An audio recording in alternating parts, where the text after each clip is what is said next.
एक गांव में एक छोटा सा लड़का था जिसका नाम रोहन था। रोहन का स्वभाव बड़ा ही आलसी था। वह अपने स्कूल के कामों में ध्यान नहीं देता था और हमेशा खेलकूद में ही लगा रहता था। उसके माता पिता ने उसे कई बार समझाया कि बिना मेहनत के कोई बड़ा काम नहीं किया जा सकता, पर रोहन उनकी बात को गंभीरता से नहीं लेता था। एक दिन गांव में एक बुजुर्ग गुरुजी आए। उन्होंने गांव के सभी बच्चों को एकत्र किया और उनसे उनके सपनों और लक्ष्यों के बारे में पूछना शुरू किया। सभी बच्चों ने बड़े उत्साह से बताया कि वे डॉक्टर, इंजीनियर, शिक्षक या बड़े व्यवसायी बनना चाहते हैं। जब गुरुजी ने रोहन से पूछा तो वह चुप हो गया। उसने कहा, मुझे कुछ समझ नहीं आता, मैं कोई लक्ष्य नहीं बना पाता। गुरुजी मुस्कुराए और बोले, बिना लक्ष्य के जीवन ठीक वैसा ही है जैसे बिना पतवार की नाव। अगर तुम नहीं जानते कि तुम कहाँ जाना चाहते हो तो तुम कभी वहां नहीं पहुंचोगे। यह सुनकर रोहन सोच में पड़ गया। गुरुजी ने आगे कहा, तुम्हें अपनी मंजिल चुननी होगी और उसके लिए मेहनत करनी होगी। हर सफलता के पीछे एक ठोस योजना और कड़ी मेहनत होती है। गुरुजी ने रोहन को एक कहानी सुनाई। उन्होंने कहा, बहुत समय पहले एक जंगल में एक छोटा सा पक्षी रहता था। वह हमेशा दूसरे बड़े पक्षियों को उड़ते देखता और सोचता, काश मैं भी ऐसे ही उड़ पाता, लेकिन उसे विश्वास नहीं था कि वह ऐसा कर सकता है। फिर एक दिन उसने तय किया कि वह छोटे छोटे कदमों से उड़ान भरना सीखेगा।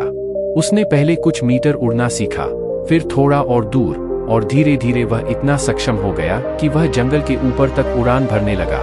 उसने समझा कि अगर वह अपने छोटे छोटे लक्ष्यों पर ध्यान देगा और मेहनत करेगा तो वह बड़ी उपलब्धियों को हासिल कर सकता है। इस कहानी ने रोहन को गहराई से प्रभावित किया। उसने सोचा, अगर वह छोटा पक्षी अपने छोटे छोटे लक्ष्यों से इतनी ऊंचाई तक पहुंच सकता है तो मैं क्यों नहीं। उसने उसी दिन से फैसला किया कि वह भी अपने जीवन में लक्ष्य बनाएगा और उसे पाने के लिए कड़ी मेहनत करेगा। रोहन ने पहले छोटे लक्ष्य बनाए। उसने तय किया कि वह हर दिन स्कूल का काम समय पर करेगा और पढ़ाई पर ध्यान देगा। फिर उसने तय किया कि वह खेल के साथ साथ पढ़ाई में भी अच्छा प्रदर्शन करेगा। धीरे धीरे उसने देखा कि उसकी मेहनत का फल मिलने लगा। वह कक्षा में अच्छे अंक लाने लगा और उसके शिक्षक भी उसकी प्रशंसा करने लगे। रोहन की सफलता की खबर पूरे गांव में फैल गई। वह अब गांव के सभी बच्चों के लिए एक प्रेरणा बन गया था। लोगों ने देखा कि एक समय का आलसी लड़का अब मेहनती और लक्ष्य प्रेरित हो गया था। एक दिन गुरुजी फिर गांव में आए। रोहन उनके पास गया और धन्यवाद करते हुए बोला, आपकी शिक्षा ने मेरा जीवन बदल दिया। अब मैं समझ गया हूँ कि जीवन में लक्ष्य का कितना महत्व है। गुरुजी मुस्कुराए और बोले, तुमने सही रास्ता चुना है। याद रखो, छोटे कदमों से शुरू करके ही बड़े सपनों को साकार किया जा सकता है। इस तरह रोहन ने समझा कि जीवन में लक्ष्य बनाना और उसे पाने के लिए मेहनत करना ही सफलता की कुंजी है।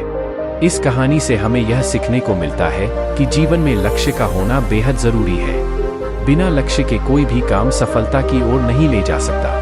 छोटे छोटे लक्ष्यों को पाने से ही हम बड़े लक्ष्यों को हासिल कर सकते हैं।